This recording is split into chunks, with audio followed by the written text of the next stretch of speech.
السلام علیکم ورحمۃ اللہ تعالی وبرکاتہ۔ نحمده ونصلی ونسلم علی رسولہ الکریم، اما بعد فاعوذ باللہ من الشیطان الرجیم، بسم اللہ الرحمن الرحیم۔ ان اللہ وملائکتہ یصلون علی النبی یا ایہا الذین آمنوا صلوا علیہ وسلموا تسلیما۔ اللہم صلی علی سیدنا و مولانا محمد معدن الجود والکرم وآلہ الکرام وابنہ الکریم وبارک وسلم صلاۃ و سلاما علیک یا رسول اللہ صلی اللہ تعالی علیہ وسلم۔ پیری مریدی کا بیان جاری ہے اور اس کے تعلق سے بہت سی باتیں اس سے پہلے بیان کی گئی۔ اس سے پہلے والے درس میں جیسے مرید بننے کے فوائد اور اس کی برکتیں بیان کی گئی اور مرید ہونے کا مقصد بھی بیان کیا۔ اب یہاں پہ کہتے ہیں کہ مرشد کامل کے لیے 4 شرطیں ہوتی ہیں، تو ان 4 شرطوں کو یہاں پر بیان کیا جائے گا۔ یعنی یہ 4 شرطیں جس کے اندر پائی جائے وہ پیر بن سکتا ہے، اور جس کے اندر ایک بھی شرط ان 4 شرطوں میں سے نہیں پائی جائے وہ پیر نہیں بن سکتا، اس کو پیر نہیں بنا سکتے۔ ایسا شخص پیر کہلانے کے لائق نہیں ہے۔ وہ کہتے ہیں کہ مرشد کامل کے جس کے ہاتھ پر بیعت کرنا درست ہو اس کی کیا شرطیں ہیں؟ جواب: مرشد کامل کے جس کے ہاتھ پر بیعت کرنا درست ہو اس کے شرائط بیان کرتے ہوئے اعلیٰ حضرت امام اہل سنت مولانا شاہ امام احمد رضا خان رحمۃ اللہ تعالی علیہ فرماتے ہیں کہ بیعت لینے اور مسند ارشاد پر بیٹھنے کے لیے 4 شرطیں ضروری ہے۔ یعنی پیر بننے کے لیے اور مرشد بننے کے لیے 4 شرطیں ضروری ہے۔ ایک یہ کہ سنی صحیح العقیدہ ہو، یعنی جو پیر ہے وہ سنی صحیح العقیدہ ہو، اس لیے کہ بد مذہب دوزخ کے کتے ہیں۔ یعنی کسی بد مذہب کو پیر بنایا ہی نہیں جا سکتا، وہ تو جہنم میں جائے گا، تو وہ آپ کو بھی ساتھ میں جہنم میں لے کر جائے گا جو اس کا مرید بنے گا۔ تو سب سے پہلے سنی صحیح العقیدہ ہونا ضروری ہے۔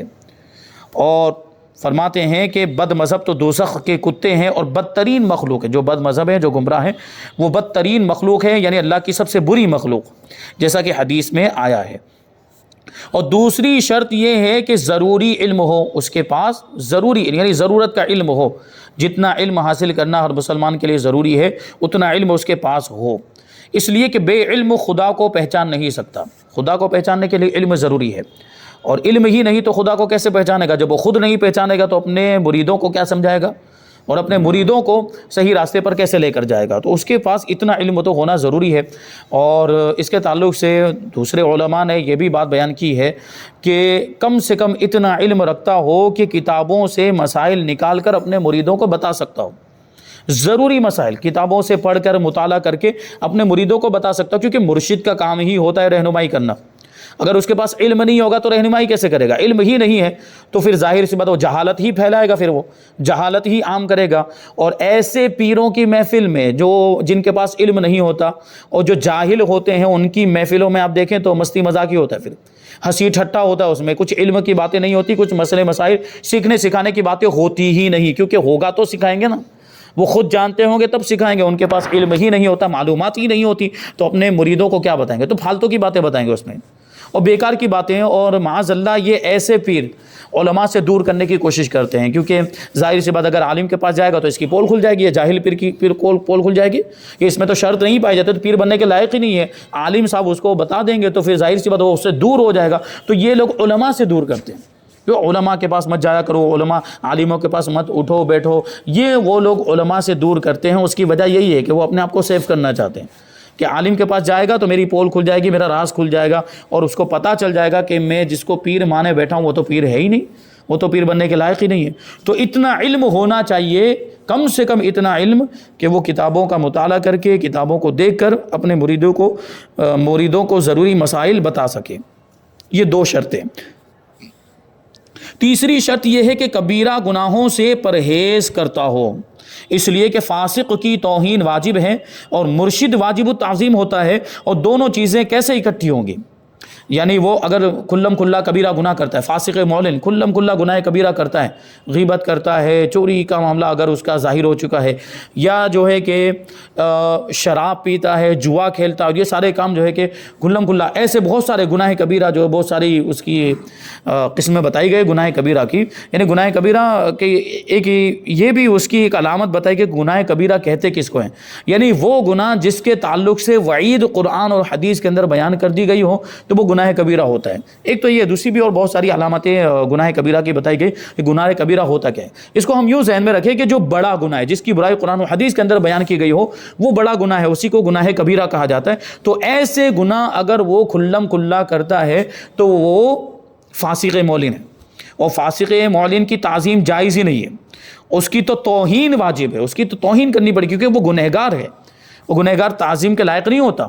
جبکہ پیر کی تو تعظیم کی جاتی ہے، پیر تو واجب و تعظیم ہوتا ہے. اگر پیر ہی فاسق ہوگا تو تعظیم بھی کرنی پڑے گی اور توہین بھی، تو یہ دونوں چیزیں تو کیسے جمع ہو؟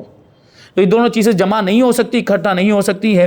اس لیے اس کا فاسق نہ ہونا ضروری ہے، کہ وہ گناہ کبیرہ نہ کرتا ہو، کھلم کھلا گناہ کبیرہ نہ کرتا ہو. یہ ہے تیسری شرط. اور چوتھی شرط ہے کہ اجازت صحیح متصل ہو. یہ کیا مطلب ہوا؟ کہ اس کی جو خلافت ہے اور اس کو جو مرید بنانے کی جو اجازت ملی ہے وہ صحیح ہونی چاہیے.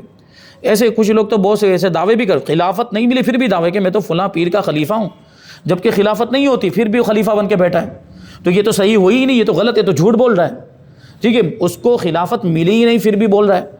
اچھا، کچھ جگہوں پر ایسا چلتا ہے کہ وہ اس کو میراث سمجھتے، وراثت، کہ ہمارے باپ پیر تھے تو ہم بھی پیر بن گئے، اور باپ نے اس کو خلیفہ بنایا نہ بھی ہو پھر بھی بیٹا جو ہے کہ وہ پیر بن کے بیٹھ جاتا ہے. میرے باپ کے انتقال کے بعد میرے علاوہ کون بن سکتا ہے؟ تو وہ اس کی گدی سنبھالتا ہے. یہ گدی سنبھالنا یہ سب آ گیا معاملہ. تو یہ کوئی ایسی میراث کا معاملہ تھوڑی اس میں کہ جس طرح مال و دولت کے اندر میراث جاری ہوتی ہے، وراثت جاری ہوتی ہے کہ باپ کے انتقال کے بعد اس کا مال بیٹے تقسیم کر لیتے، تو اس طرح یہ اس میں تھوڑی ہوگا. یہ ایسی کوئی چیز نہیں ہے. تو جو لائق ہوگا وہی بنے گا، اور جس کو خلافت ملی ہے، جس کے اندر شرطیں پائی جاتی وہی پیر بن سکتا ہے. پھر اگرچہ بیٹا ہو یا بیٹے کے علاوہ کوئی اور ہو، کسی اور کو اگر خلافت دی ہے پیر کامل نے تو وہ مرید بنے گا. یہاں تک کہ اگر فرمایا گیا کہ بیٹا ہے پیر صاحب کا لیکن اس کے اندر شرطیں نہیں پائی جاتی، اس کو آپ پیر نہیں بنا سکتے. شرطیں ہونی ضروری ہے، بیٹے کے اندر بھی شرطیں ہونی ضروری. تو چوتھی شرط یہ ہے کہ اجازت صحیح متصل ہو، صحیح اجازت ملی ہو اس کو مرید بنانے کی. اور متصل ہو کا مطلب یہ کہ اس کا سلسلہ جو ہے وہ بغیر کسی انقطاع کے، یعنی بیچ میں ٹوٹے بغیر سیدھا اللہ کے رسول صلی اللہ علیہ وسلم سے جا کر ملتا ہو. تو متصل ہونے کا یہ مطلب، ابھی یہ بھی ہو سکتا ہے کہ سلسلہ ہے وہ جیسے مشہور سلاسل، چشتی سلسلہ ہے، قادری سلسلہ ہے، سہروردی سلسلہ، نقش بندی سلسلہ، اس کا دعویٰ کرتا ہے. لیکن یہ جو سلسلے ہیں وہ کہیں نہ کہیں آ کر رکتے ہیں، کوئی ایک بزرگ کی طرف منسوب ہیں یہ سلسلے. تو وہاں تک پہنچانے کے لیے اس کو بیچ میں کچھ تو سلسلہ بیان کرنا پڑے گا، کچھ تو اس کو شجرہ بیان کرنا پڑے گا کہ میرے پیر یہ، ان کے پیر یہ تھے، ان کے پیر یہ تھے، ان کے پیر غریب نواز. اس طرح وہ چشتی سلسلہ وہاں تک پہنچے گا. میرے پیر یہ تھے، ان کے پیر یہ، ان کے پیر یہ، پھر سلطان شہاب الدین سہروردی، تو جا کے وہاں سہروردی سلسلہ پہنچے گا. قادری سلسلہ ہے تو میرے پیر یہ، ان کے پیر، ان کے پیر، ان کے پیر، اس طرح غوث پاک تک پہنچا. تو یہ سلسلہ ہونا چاہیے، بیچ میں سے انقطاع نہیں ہونا چاہیے، ٹوٹا ہوا نہیں ہونا چاہیے، ورنہ وہ سلسلہ درست نہیں ہے. تو یہ 4 شرطیں ہیں کہ یہ سلسلہ صحیح ہو، جیسا کہ اس پر اہل باطن کا اجماع ہے. اہل باطن یعنی جو روحانیت کے جو ماہرین ہیں، جو روحانیت کا علم رکھتے ہیں، ان کے نزدیک یہ ضروری ہے، اور اس پر ان سب کا اتفاق ہے کہ یہ سلسلہ متصل ہونا ضروری، تبھی تو فیض پہنچے گا. اگر بیچ میں ٹوٹ گیا ہوگا تو فیض کیسے پہنچ پائے گا؟ یہ سلسلہ اگر بیچ میں اس میں انقطاع ہوگا تو فیض نہیں پہنچ پائے گا. اور اس میں یہ فیض بہت ضروری ہوتا ہے کہ وہ اپنے مرید تک، اپنے پیروں کا، اپنے بزرگوں کا فیض لے کر اپنے مرید تک پہنچائے گا. اگر سلسلہ ہی منقطع ہے تو فیض اس کو خود کو نہیں مل رہا ہے تو مریدوں کو کیا پہنچائے گا؟ تو یہ ضروری ہے. فرماتے ہیں کہ جس شخص میں ان شرائط میں سے کوئی ایک شرط بھی نہ ہو تو اس کو پیر نہیں پکڑنا چاہیے، یعنی اس کو پیر نہیں بنانا چاہیے. صدر الشریعہ بدر الطریقہ حضرت علامہ مولانا مفتی محمد امجد علی اعظمی رحمۃ اللہ تعالی علیہ فرماتے ہیں کہ جب مرید ہونا ہو تو اچھی طرح تفتیش کر لیں، یعنی اچھی طرح تحقیقات کر لیں، معلومات حاصل کریں اور جانچیں پڑتالیں کہ یہ جو ہم جس کو پیر بنانا چاہ رہے ہیں اس کے اندر یہ 4 شرطیں پائی جاتی بھی کہ نہیں پائی جاتی. تو وہ دیکھیں. تو کہتے ہیں ورنہ اگر کسی ایسے کو پیر بنا لیا جو بد مذہب ہو تو ایمان سے بھی ہاتھ دھو بیٹھیں گے. بد مذہب کو اگر پیر بنا لیا، گمراہ کو، تو ظاہر سی بات ہوتا اپنا مذہب پھیلائے گا، وہ تو اپنا گمراہی والا مذہب پھیلائے گا اور اپنے مریدوں کو بھی گمراہ کرے گا. تو اس کے مرید گمراہ ہو جائیں گے. تو ایسے پیر کے ہاتھ میں تو ہرگز ہاتھ نہیں دینا چاہیے. وہ فارسی کا شعر ہے کہ اے بسا ابلیس آدم روئے ہست پس بہر دستے نہ باید داد دست. یعنی کبھی ابلیس آدمی کی شکل میں آتا ہے، شیطان آدمی کی شکل میں آتا ہے، لہٰذا ہر ہاتھ میں ہاتھ نہیں دینا چاہیے. یعنی ہر کسی سے بیعت نہیں کرنا چاہیے، ہر کسی کا مرید نہیں بننا چاہیے. یہ آدمی کی شکل میں شیطان آتا ہے، اس کا کیا مطلب ہوا کہ ہر وہ شخص جو شیطان کا کام کر رہا ہے، جو لوگوں کو گمراہ کرنے کا کام کر رہا ہے، جو لوگوں کو بہکانے کا کام کر رہا ہے، جو لوگوں سے غلط کام کرواتا ہے، جو لوگوں کو گناہوں کی طرف لے جاتا ہے، وہ شیطان ہے. وہ انسانوں میں رہتے ہوئے بھی شیطان ہے. وہ اگرچہ آدمی ہے، انسان کہلاتے ہیں، لیکن کام چونکہ شیطان کا کر رہا ہے، اس لیے وہ خود بھی شیطان کے من الجنۃ والناس، کہ شیطان جنات میں سے بھی ہوتے ہیں تو انسانوں میں سے بھی ہوتے ہیں، کہ انسانوں میں ہوتے ہوئے وہ شیطان کا کام کر رہا ہے. اس کا مطلب ہے کہ وہ خود بھی شیطان ہے. تو یہ بات ہے کہ کبھی کبھی ابلیس یعنی شیطان یہ انسان کی شکل میں آتا ہے اور گمراہ کرتا ہے، یعنی انسانوں سے اپنا کام کرواتا ہے وہ، اور انسان اس کے وہ اعلی کار بن کر اس کا کام انجام دیتے ہیں. جو گمراہ کرنے کا کام شیطان کا ہے، پھر وہ انسان کرتے ہوئے، کیونکہ انسانوں میں بھی بہت سے ایسے لوگ ہیں جو لوگوں کو گمراہ کرتے ہیں، لوگوں کو غلط راستے پر لے جاتے ہیں، تو وہ بھی شیطان ہی ہیں. تو یہ ساری چیزیں اس کی تفتیش کر لینی چاہیے، تحقیقات کر لینی چاہیے کہ ہم جس کو پیر بنانا چاہ رہے ہیں وہ پیر بننے کے لائق ہے بھی کہ نہیں. اب ایک بہت اہم سوال کہ کیا خط، ٹیلی فون یا اجتماع عام میں لاؤڈ اسپیکر کے ذریعے بیعت ہو سکتی ہے؟ یعنی ہم نے خط لکھ دیا کہ ہم آپ کے مرید بننا چاہتے ہیں، ادھر سے پیر صاحب نے جوابی خط لکھا کہ ہاں ہم نے آپ کو مرید بنایا اور یہ تاکید ہم کرتے ہیں، یہ توبہ کرو، یہ اس طرح کے الفاظ انہوں نے اس میں لکھ دیے، تو خط ہو گیا. یا ٹیلی فون، اور اب تو موبائل کا زمانہ ہے کہ فون لگا دیا پیر صاحب کو، یہاں سے کوئی جو شخص مرید بننا چاہتا ہے اس نے پیر صاحب کو فون لگایا. اب پیر صاحب اس کو فون پر ہی مرید بنا رہے ہیں، میں جو کہتا ہوں وہ بولو. اب پیر صاحب وہاں سے بولتے جا رہے ہیں، اور مرید یہاں پر جو مرید بننا چاہتے ہیں وہ شخص ان الفاظ کو، ان کلمات کو دہرا رہے. تو کیا اس طرح مرید بن جائیں گے؟ یعنی ایک سوال یہ آ سکتا ہے ذہن میں کہ کیا مرید بننے کے لیے روبرو اور آمنے سامنے ہونا ضروری ہے؟ کیونکہ موبائل کے اندر تو پیر صاحب کہیں اور ہوں گے اور مرید کہیں اور ہوگا، تو اس طرح مرید بن سکتے کہ نہیں بن سکتے؟ یا ایسا بھی ہوتا ہے کہ اجتماع عام میں ایک بہت بڑا پروگرام ہوتا ہے، اکثر و بیشتر ہم دیکھتے ہیں کہ پیران اعظام آتے ہیں، ان کا پروگرام ہے اور پبلک اتنی زیادہ ہوتی ہے کہ ہر ایک کو ہاتھ میں ہاتھ دے کر مرید نہیں بنایا جا سکتا. تو اس لیے کبھی تو ایک طریقہ یہ اختیار کرتے ہیں کہ وہ لمبی چادر جو ہے کہ وہ پھیلا دی جاتی ہے اور ان سے کہا جاتا ہے کہ اس چادر کو پکڑ لیں. جن لوگوں تک چادر پہنچ گئی ہے تو وہ چادر کا سہارا لے لیتے ہیں، ورنہ ایک دوسرے کی پیٹھ پر ہاتھ رکھوایا جاتا ہے. یا جو کہ کبھی اپنے بائیں ہاتھ پر سیدھا ہاتھ رکھوایا جاتا ہے، دائیں ہاتھ رکھوایا جاتا ہے اور کہا جاتا ہے کہ پھر ہم جو پڑھا رہے ہیں وہ پڑھیں. تو وہ جو پیر صاحب پڑھاتے ہیں وہ اس طرح جو ہے یہ مرید بنانے کا یہ بھی طریقہ ہوتا ہے. تو اب سوال یہ کہ اس طرح، کیونکہ اب ہر ایک کو الگ الگ نہیں ہے، ایک ساتھ میں اجتماعی طور پر بنا دیا گیا اور لاؤڈ اسپیکر کے ذریعے یعنی وہ مائک میں بول کر ان کو مرید بنایا جا رہا ہے. تو اس طرح مرید ہو سکتے ہیں کہ نہیں ہو سکتے، اور اس طرح وہ مرید ہونا صحیح ہے کہ نہیں، وہ آدمی اپنے آپ کو مرید مان سکتا ہے کہ نہیں مان سکتا؟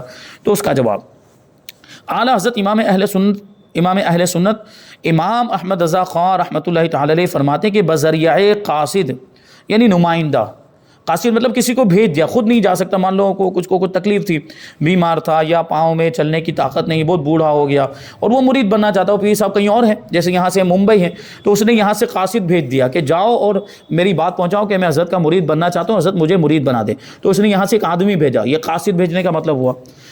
فرماتے کہ بذریعہ قاصد یا خط مرید ہو سکتا ہے، یعنی خط کے ذریعے بھی مرید ہو سکتے ہیں اور قاصد کے ذریعے بھی مرید ہو سکتے ہیں. کہ خط میں لکھ کر بھیج دیا کہ میں آپ کا مرید ہونا چاہتا ہوں اور انہوں نے جوابی خط بھیج دیا کہ ہاں ہم نے آپ کو مرید بنایا اور ایسی تاکید ہے آپ کو، ان گناہوں سے توبہ کرو، آئندہ گناہ نہ کرنے کا وعدہ کرو. تو اس طرح جو ہے مرید بن سکتے ہیں. جب نمائندے یا خط کے ذریعے مرید ہو سکتا ہے تو ٹیلی فون، موبائل اور لاؤڈ اسپیکر پر تو بدرجہ اولا بیعت ہو سکتی ہے، یعنی مرید بن سکتے ہیں، اس میں کوئی حرج نہیں. موبائل پر بھی مرید بن سکتے ہیں اور یہ خط کے ذریعے بھی بن سکتے ہیں، ٹیلی فون کے ذریعے سے بھی بن سکتے ہیں، اور اجتماع عام میں لاؤڈ اسپیکر سے ایک طرف سے پیر صاحب بول رہے ہوں اور سب اس کو دہرا رہے ہوں تو اس سے بھی وہ مرید بن جائیں گے، اور یہ بھی درست ہے. اس طرح بیعت ہونا بھی درست ہے. لیکن اگر آپ کسی سے موبائل پر مرید بننا چاہ رہے ہیں، ٹیلی فون پر مرید بننا چاہ رہے ہیں، تو پہلے معلومات ہونی چاہیے کہ ہم جس کے مرید بن رہے ہیں وہ کون ہے. تبھی تو آپ کو پتہ چلے گا اس میں شرطیں پائی جا رہی ہے کہ نہیں پائی جا رہی. ابھی کچھ پیران اعظام ہیں وہ تو مشہور ہیں کچھ پیران نظام جو ابھی ہمارے یہاں پہ جو ان کے اندر شرطیں پائی جاتی ہیں، ان کے تعلق سے ہمیں تفتیش کرنے کی ضرورت نہیں ہے کہ الحمدللہ وہ اہل سنت و جماعت کے مذہب کے پابند ہیں اور شریعت کے پابند بھی ہیں، اور یہ ساری شرطیں ان کے اندر پائی جاتی ہیں، تو ان کے بارے میں لوگوں نے اتنی گواہیاں ہمارے سامنے دے دی ہیں، ہمارے سامنے ان کے تعلق سے اتنی شہادتیں گزر گئی کہ ہم ڈائریکٹ بھی ان کے مرید بن سکتے ہیں، یعنی پھر فون پر رابطہ کر کے بھی آپ ان کے مرید بن سکتے ہیں۔ لیکن اگر کوئی نئے آدمی کے بارے میں آپ کو پتہ چلا کہ فلاں پیر صاحب آئے ہیں، لاؤ مرید بن جاؤ، تو آپ کو پہلے لازم ہے کہ آپ تحقیق کریں کہ ان کے اندر وہ شرطیں پائی جاتی بھی کہ نہیں پائی جاتی۔ ایسا تھوڑی کہ بس کسی نے آ کر کہہ دیا کہ پیر آئے ہیں، بہت بڑے پیر ہیں، وہ تو اس طرح تو بڑھا چڑھا کر بولا جاتا ہے، تو ایسے کسی کی بات پر بھروسہ نہیں، پہلے آپ تحقیق کریں، تفتیش کریں کہ کیا واقعی وہ جس کے بارے میں کہا جا رہا ہے کہ بہت بڑے پیر صاحب آئے ہیں تو آؤ مرید بن جاؤ، اس طرح جو ہے کہ کسی کی بات پر بھروسہ نہ کرتے ہوئے خود جا کر تفتیش کریں، یا کسی معتبر آدمی سے پوچھیں، جو معتبر آدمی ہوں، جیسے علماء، عام طور پر تو علماء ہی سے اس تعلق سے رابطہ کیا جاتا ہے، علماء سے پوچھیں جو ان پیر صاحب کو جانتے ہوں اور وہ بتا دیں کہ ہاں ٹھیک ہے، یہ آپ جن کی بات کر رہے ہیں یہ پیر کامل ہیں، ان کے اندر شرطیں پائی جاتی ہیں، جاؤ بن جاؤ مرید، تو آپ بن سکتے ہیں۔ تو یہ جو فون کے ذریعے بھی ہے، تو پہلے معلومات ہونی چاہیے کہ ہم جس کے مرید بن رہے ہیں فون کے ذریعے یا موبائل کے ذریعے وہ جامع شرائط ہے بھی کہ نہیں، تبھی جو ہے کہ مرید بن سکتے ہیں۔ تو یہ ساری باتیں ذہن میں رہنی چاہیے۔ اچھا، یہ بھی ابھی جو ایک بات آئی ابھی کہ بہت سے لوگ ایسے ہوتے ہیں جو پیر کا پروموشن کرتے ہیں، پیر کا پرچار کرتے ہیں، اس کی ایڈورٹائز کرتے ہیں کہ وہ پیر آئے، آؤ مرید بن جاؤ، ہمارے پیر آئے، بہت پہنچے ہوئے ہیں وغیرہ وغیرہ۔ تو اس طرح کرنا کیسا ہے؟ کچھ لوگ اس طرح جو ہے کہ وہ اپنے پیر کی ایڈورٹائز کرتے ہیں، ان کا اشتہار کرتے ہیں، تو اس کے تعلق سے بھی ابھی ایک سوال آئے گا اور اس کا جواب انشاءاللہ جو ہے کہ ہم اس کو شامل کریں گے۔ یہاں پر ایک بہت اہم بات ابھی جو آگے جو شامل کریں گے، توجہ کے ساتھ سماعت کریں، بہت ضروری ہے یہ چیز۔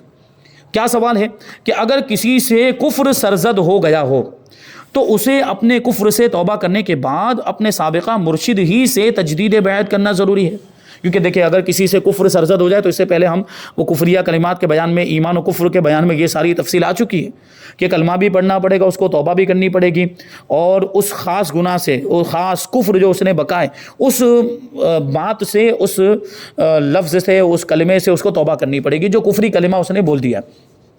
پھر اس کو اثر نو کلمہ پڑھا، یعنی تجدید ایمان کرنا پڑے گا۔ اگر نکاح والا ہے تو تجدید نکاح کرنا پڑے گا، یعنی پھر سے نکاح کرنا پڑے گا، اور اس میں ایک یہ بھی آیا ہے تجدید بیعت بھی کرنی پڑے گی، یعنی اگر کسی کا مرید ہے تو پھر سے مرید بننا پڑے گا۔ تو اب سوال یہاں پر یہ آ جاتا ہے کہ اگر کسی سے معاذ اللہ خدا نخواستہ کفری کلمہ سرزد ہو گیا، کفری کلمہ نکل گیا، تو اب تجدید ایمان بھی اس نے کر لیا، کلمہ پڑھ لیا، اور نکاح بھی کر لیا اس نے۔ نکاح کے جو شرائط تھے وہاں پہ جو بیان کیے گئے کہ 2 گواہوں کی موجودگی میں نئے مہر کے ساتھ وہ پھر سے نکاح کر لے گا، تو وہ ہو جائے گا، نکاح تو ہو گیا۔ اب بیعت کی باری آتی ہے، تو سوال یہاں پر یہ آ جاتا ہے کہ بیعت اگر کرنی ہے تو کیا وہی جو پرانے پیر صاحب تھے انہی سے مرید ہونا پڑے گا، یا کسی اور پیر کے بھی مرید بن سکتے ہیں؟ اچھا، کبھی ایسا بھی تو ہو سکتا ہے کہ وہ مرید بن چکا تھا پہلے، اور پیر صاحب کا انتقال ہو گیا، پیر صاحب کا وصال ہو گیا، اب اس سے کفری کلمہ سرزد ہو گیا، تو توبہ وغیرہ تو کر لیا سب، اب مرید بننے کی بات تو پیر صاحب تو ہے ہی نہیں، پیر صاحب کا تو انتقال ہو، تو اب کس کا مرید بنے گا؟ اب تجدید بیعت کا جو معاملہ ہے کہ اس کو اثر نو بیعت کرنی ہے، اس کو مرید بننا ہے، تو پیر صاحب کا تو انتقال ہو چکا ہے، تو کسی اور کا مرید بن سکتا ہے کہ نہیں بن سکتا؟ بہت اہم سوال۔ تو اس کا جواب دیتے ہیں کہ کفر بکنے سے جس طرح پچھلے تمام نیک اعمال مثلا نماز، روزہ اور حج وغیرہ ضائع ہو جاتے ہیں، برباد ہو جاتے ہیں، ایسے ہی بیعت بھی ختم ہو جاتی ہے، بیعت بھی ٹوٹ جاتی ہے۔ توبہ کرنے کے بعد، یعنی کلمہ پڑھنے کے بعد، تجدید ایمان کرنے کے بعد سابقہ مرشد یا کسی بھی جامع شرائط پیر کا مرید ہوا جا سکتا ہے۔ یعنی جو پہلے والے مرشد اگر وہ موجود ہوں تو بہتر یہ ہے کہ ان کا مرید بن جائے، کیونکہ پہلے وہ جامع شرائط اگر وہ تھے تو، جامع شرائط اگر پہلے والے پیر جاہل تھے یا پہلے والے پیر کے اندر شرطیں نہیں پائی تو مرید تھا ہی نہیں، وہ مرید تھا ہی نہیں، تو بیعت ٹوٹنے کا سوال ہی نہیں ہے۔ اگر کسی جاہل پیر کے ہاتھ میں ہاتھ دے دیا تھا، پھر یہ کلمہ سرزد ہوا کفری کلمہ، تو وہاں تو دوبارہ مرید بننے کا سوال ہی نہیں، کیونکہ مرید بنا ہی نہیں تھا وہ تو، کیونکہ وہ پیر ہی نہیں۔ جب وہ پیر ہی نہیں تو یہ مرید نہیں۔ بہرحال وہ جامع شرائط پیر، پہلے والے جو پیر تھے وہ جامع شرائط پیر تھے، پیر کامل تھے، اور اگر وہ موجود ہیں، باحیات ہیں، تو انہی کے پاس جا کر پھر سے مرید بن جائے، یا کسی اور پیر سے بھی جو جامع شرائط ہو اس سے بھی مرید بن سکتا ہے۔ ایسا کچھ ضروری نہیں ہے کہ انہی سے بنے، لیکن چونکہ ایک بار جو عقیدت کا رشتہ جڑ جاتا ہے، جب ایک عقیدت کا تعلق ہو، دل کا جو رشتہ جڑ جاتا ہے، تو پھر آدمی یہی چاہتا ہے کہ میں انہی سے مرید بن جاؤں، تو بہتر یہی ہے کہ انہی سے مرید بن جائے، یا یہ کہ انہی کے خاندان سے اگر کوئی ہو، ان کے صاحبزادے جو جامع شرائط پیر ہوں، جیسے ہم اپنے یہاں پر دیکھ سکتے ہیں کہ وہ بزرگ پیران نظام کا انتقال ہو گیا، تو اب ان کے صاحبزادگان جو جامع شرائط ہیں الحمدللہ عالم بھی ہیں اور سب ہیں، تو اگر ہم دیکھیں کہ ان کے اندر بھی شرطیں پائی جا رہی ہے اور ہمارے پیر کے ہی بیٹے ہیں، تو پھر وہ جس نے وہ کفری کلمہ بک دیا ہے تو وہ ان کا مرید بن جائے، اور اگر کوئی دوسرے بھی ہیں کسی دوسرے سلسلے سے بھی تعلق رکھتے ہیں لیکن جامع شرائط ہے تو ان کا بھی مرید ہوا جا سکتا ہے۔ فرماتے ہیں کہ سابقہ مرشد ہی سے بیعت کرنا ضروری نہیں ہے، یعنی ایسا ضروری نہیں ہے کہ جو پہلے پیر تھے انہی پیر کا مرید بنے، کیونکہ یہ تو کبھی ایسا بھی ہو سکتا ہے نا کہ وہ ان کا انتقال ہو گیا تو بنے گا کیسے، وہ تو بات ہی ختم ہو جائے گی پھر، تو وہاں کسی دوسرے کا بھی وہ مرید بن سکتا ہے۔ اب اس کے بعد جو ہے کہ بہت اہم سوال ہے کہ دوسروں کو اپنے پیر کی بیعت کی ترغیب دلانا کیسا، جو میں نے ابھی عرض کیا کہ خود مرید بن گیا، اب دوسروں کو کہتا ہے کہ دیکھ میں فلاں پیر صاحب کا مرید بن گیا، وہ بہت کامل پیر ہیں، وہ شیخ کامل ہیں، جامع شرائط پیر ہیں، آؤ تم بھی مرید بن جاؤ۔ یعنی یہاں بات چل رہی ہے کیسے پیر کی، جو جامع شرائط پیر ہے، جاہل پیروں کی طرف بلائیں تو اس کی طرف توجہ نہیں دی جائے گی۔ اگر کوئی شخص ایسا ہے جو پیر کامل کی طرف بلاتا ہے کہ دیکھو فلاں صاحب آئے ہیں، وہ فلاں جو ہے بزرگ آئے ہیں اور وہ پیر کامل، ان کے اندر سب شرطیں پائی جاتی ہیں، تم آؤ اور ان کے مرید بن جاؤ، تو ایسی دعوت اگر دی جائے تو اس کا کیا حکم ہے؟ پیر کامل کی طرف اگر مرید بننے کے لیے رغبت دلائی جائے تو کیسا ہے؟ پھر یہ کہ ایک بہت اہم سوال جو آج کل بہت چلتا ہے کہ ایک پیر کے مرید ہوتے ہوئے کسی دوسرے پیر کا مرید ہونا کیسا؟ پہلے سے ایک کے مرید بن گئے، اب دوسرے پیر کے مرید بن رہے ہیں، اچھا وہ بھی طالب کا سلسلہ چلا ہے تو طالب بننا کیسا ہے؟ یہ مرید کسی اور کے ہیں، وہ طالب کسی اور پیر کے بن رہے ہیں، تو یہ بھی بہت اہم سوال ہے۔ اور پھر یہ کہ پیر و مرشد سے فیض حاصل کرنے کا طریقہ کیا ہے؟ انشاءاللہ یہ ساری باتیں ہم آئندہ دروس میں شامل کریں گے، اور بھی بہت ساری باتیں اس میں ابھی باقی ہیں۔ اللہ تبارک و تعالیٰ کی بارگاہ میں دعا ہے کہ جو کچھ بھی بیان ہوا اس پر ہم سب کو عمل کرنے کی توفیق عطا فرمائے۔ وما علینا الا البلاغ۔ السلام علیکم۔